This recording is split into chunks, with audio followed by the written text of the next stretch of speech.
Hello guys, it's Alex Tchaikovsky from Chengdu, and well, some of you know I live in China for more than 8 years. I live in different cities around the country, and today I'm going to share with you my top 7 tips for anyone who's planning on a way to or just arrived in China. If that's you, stay here, because that's an extraction of my own experience, plus other expats who share their funny or not so funny stories with me about their life here. The number one, connection with home.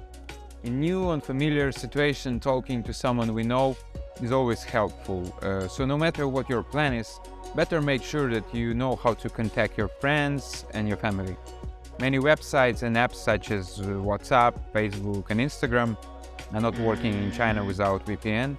You may have some troubles trying to, get connected. But for example, WeChat may work very well in your home country.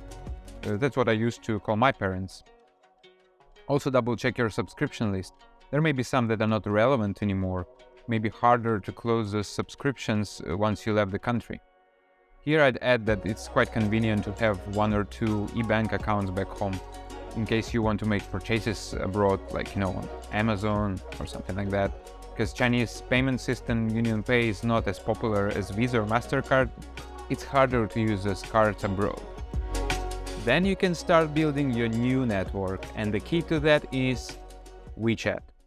WeChat is a massive topic, and it's really important to understand how it works to live in China comfortably. I will post an in-depth video about its functionality in the future, but most important now, WeChat is a must-have app. Things slightly change now, but before you would need WeChat right from the airport because of COVID. It is one of the main ways to pay here. You won't meet a person without WeChat, it's just an extension of our phones. So I think it's good to get familiar with it as early as you can. Just make sure you remember your password and you will have access to the phone number that you attached it. Once you move to China and get a local number, you can do a switch. And yes, of course, you still need a local phone number, even if it's not essential for communication with friends. You will need it when it comes to things like delivery services, calling taxis and getting any sort of memberships, because like Gene, very likely your phone number will be your ID number inside their system. But yeah, I think you better find a local person who can help you with this and see what kind of deal they actually have, because language will be the main obstacle. This one is very important. Let's hope that you sorted out your apartment or hotel issue.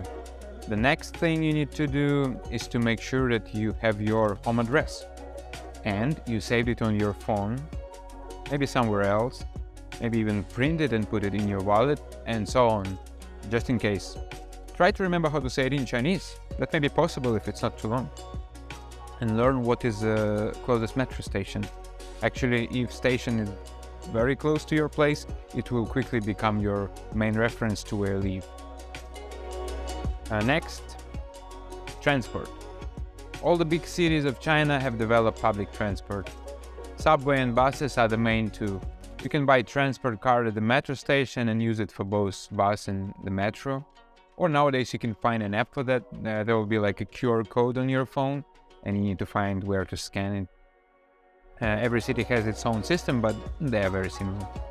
If you're in rush, of course, there is a normal taxi and Uber style taxi. The one I always use is called DD. It's not the cheapest, but they have an English version and even English service. I feel more safe and comfortable using it, and I can respect their effort to supporting foreign community. Also, it has a address book, very convenient. There are shared bikes, very nice thing. If the metro is far, they will help a lot. Also, in some cities, there are also shared e-bikes available, which sound quite cool. I haven't tried myself. The reason, because I own one. Cities like Chengdu and Shanghai are e-bike friendly, and I ride it all the time. I really love it. Trying to learn Chinese from the start of your journey is a great idea. I can't stress enough how much will Chinese change your experience of being here.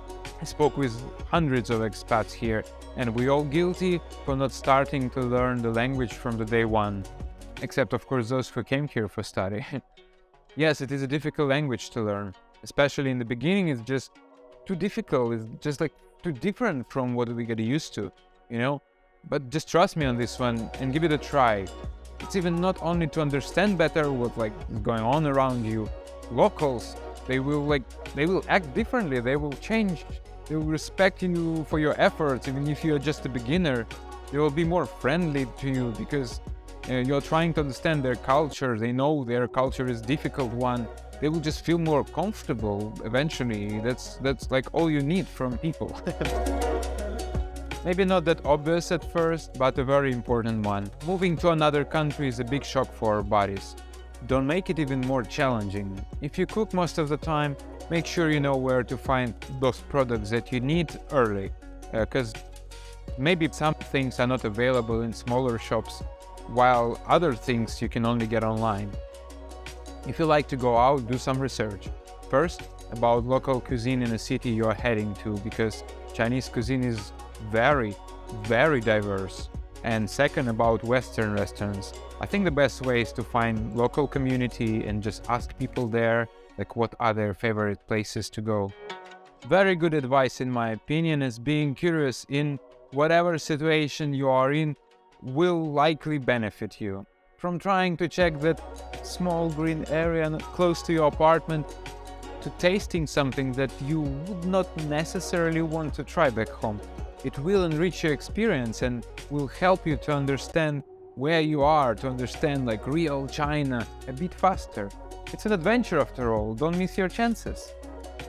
These are my top 7 tips I always give people who plan to move to China. Hope you found them useful. If you've got something to add, please write it down in the comment section below. I will really appreciate it. And if you got any questions left about life in China, sure, just go ahead and ask me. It was Alex Tchaikovsky. Thanks for watching and have a nice day.